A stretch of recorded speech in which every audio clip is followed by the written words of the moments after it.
ରାଜା, ଆମର ରାଜ୍ୟରେ ସବୁଠି ସୁଖ ଅଛି, କିନ୍ତୁ ମୁଁ ଭୟ କରୁଛି ଜଙ୍ଗଲରେ ଥିବା ଭୁତୁଣୀ କିଛି କରିଦେଇପାରେ। ଭୟ କର ନାହିଁ, ରାଣୀର ମୁଁ ଆମର ଲୋକଙ୍କୁ ସୁରକ୍ଷିତ ରଖିବି।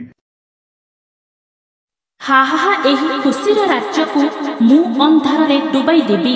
ଭୁତୁଣୀର ମନ୍ତ୍ରରେ ସମସ୍ତ ମଣିଷ ପଥର ହେବାକୁ ଲାଗିଲା। ରାଣୀ ସମସ୍ତେ ପଥର ହୋଇଗଲେ। ମୁଁ ଭୁତୁଣୀଙ୍କୁ ମାରିବାକୁ ପଡ଼ିବ। ସାବଧାନ ହୋଇଯାନ୍ତୁ ରାଜା, ସେ ବହୁତ ଶକ୍ତିଶାଳୀ। ମୋତେ ଚେଷ୍ଟା କରିବାକୁ ହେବ।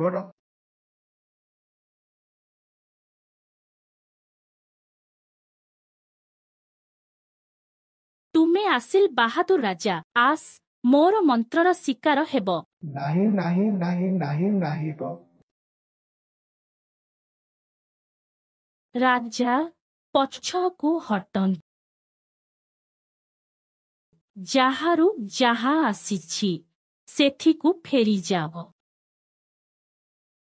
ରାଣୀଙ୍କ ଆଜି ଆପଣଙ୍କ ବୁଦ୍ଧିରେ ଆମେ ସବୁ ବଞ୍ଚିଗଲୁ। ଆଜିରୁ ପ୍ରତିବର୍ଷ ଏହି ଦିନକୁ ରାଣୀ ଦିବସ ଭାବେ ପାଳନ କରାଯିବ। ସାହସ ଓ ବୁଦ୍ଧି ଏକା ସାଙ୍ଗେ ରହିଲେ କେହି ଆମକୁ ହରାଇ ପାରିବେନି।